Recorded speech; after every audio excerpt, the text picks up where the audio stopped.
Hola, ¿qué tal? Buenos días, compañeros. Nosotros somos el equipo número 2 y le presentaremos el tema Diferentes concepciones de la ética. Nuestro equipo está conformado por Adriana de la Rosa, Israel Valdovinos, Valentino Álvarez, Artemio Espinosa y una servidora, Lucía Zapata.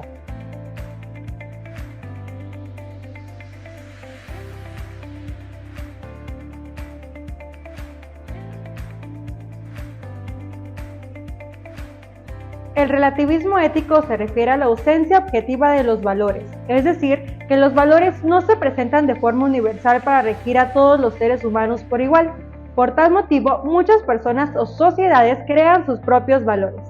Manuel Velázquez nos menciona en su libro que el relativismo ético es una teoría que, debido a que diferentes sociedades tienen diferentes creencias éticas, no existe una manera racional de determinar si una acción es moralmente correcta o incorrecta. En otras palabras, el relativismo ético establece que no existen estándares éticos que sean absolutamente verdaderos y que se deban aplicar a las compañías y a las personas de todas las sociedades. En su lugar, el relativismo sostiene que algo es correcto para las personas y las compañías en una sociedad específica, si está de acuerdo con sus estándares morales, y es incorrecto si los viola.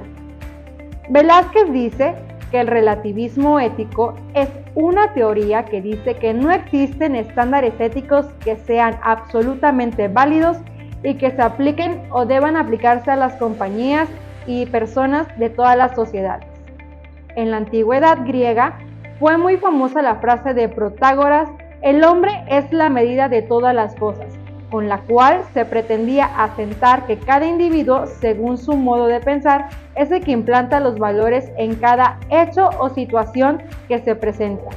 Sin embargo, podemos notar que el mismo principio puede interpretarse de otra manera. La palabra hombre podemos tomarla como universalidad, y entonces la frase significaría la naturaleza humana, aquella de la cual participan todos los seres humanos. Es la base para determinar cuáles son los valores humanos y, por tanto, cuáles son las conductas que se ajustan a dichos valores y que por ende tienen un valor moral. El eudemonismo proviene del término griego eudaimonía, que significa dicha, bienestar o felicidad. Se puede definir al eudemonismo como una teoría ética que coloca a la felicidad como fundamento de la moralidad. En este sentido, los eudemonistas asumen que la felicidad es el fin último que todo ser humano desea alcanzar y que la única forma de experimentarla es actuando moralmente bien. Características. Es una postura ética que afirma que la felicidad es el bien supremo que todo ser humano anhela. Las normas morales están basadas en la felicidad plena, ya sea individual o colectiva. Vivir y actuar conforme a la razón debería ser el rasgo superior buscado por todas las personas. Dejarse llevar por las pasiones, emociones, sentimientos, prejuicios no suele conducir a la felicidad. La felicidad se logra a través del uso adecuado de la razón. Aristóteles es uno de los pioneros de esta teoría y el más importante eudemonista. Según este filósofo griego, seremos justos y virtuosos en la medida de que sepamos encontrar un equilibrio entre dos pasiones opuestas. El eudemonismo es una corriente filosófica importante, principalmente en el campo de la psicología, pues por medio de su aplicación se puede alcanzar cierto nivel de bienestar psicológico de tipo positivo que ayuda a los pacientes a lograr la felicidad.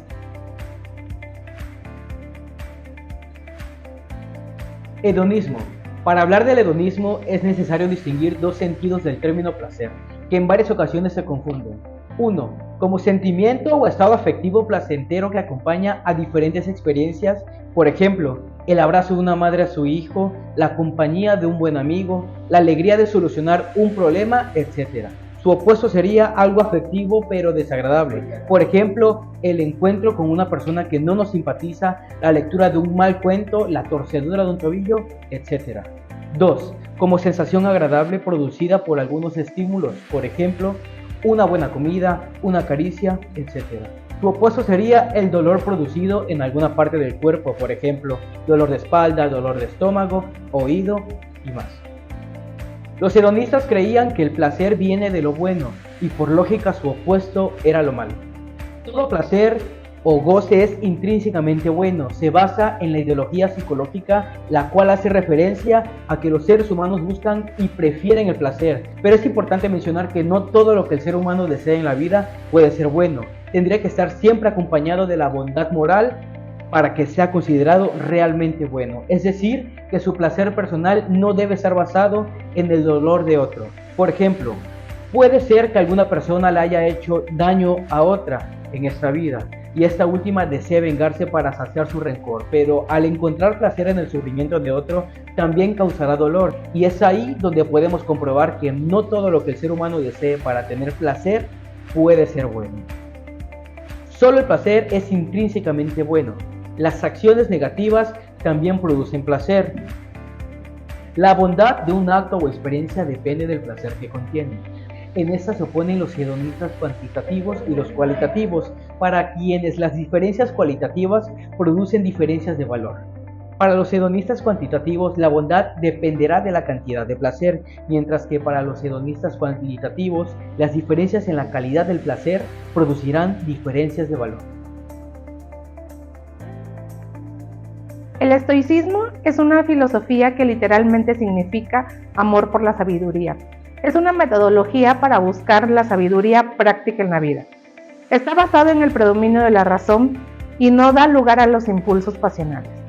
El estoicismo se fija especialmente en las emociones a las que se refiere como pasiones y se divide en buenas, malas e indiferentes.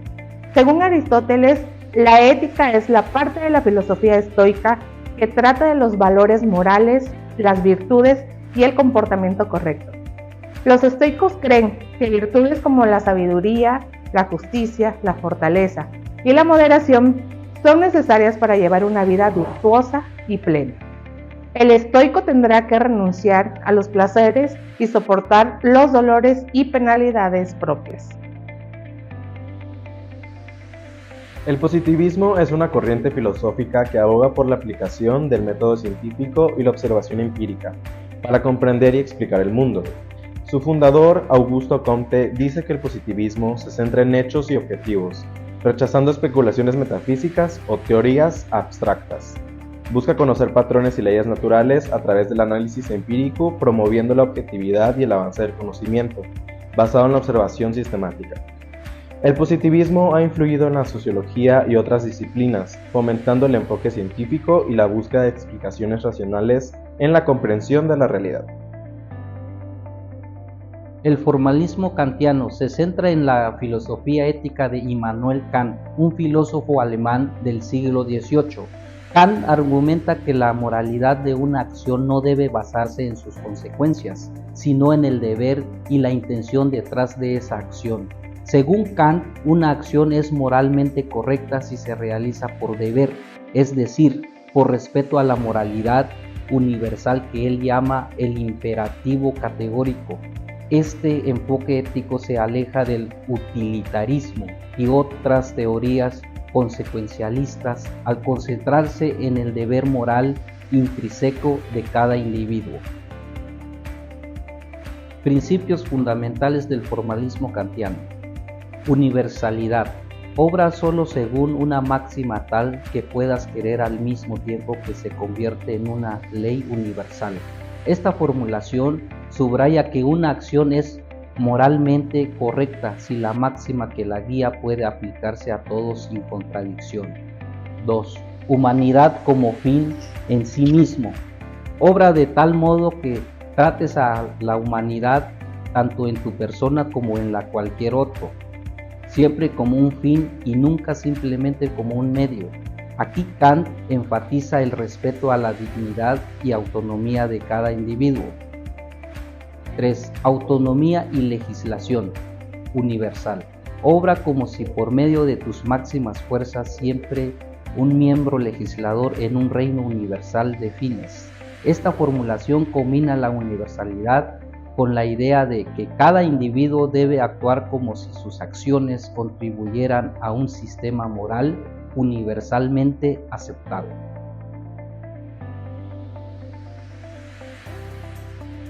Utilitarismo.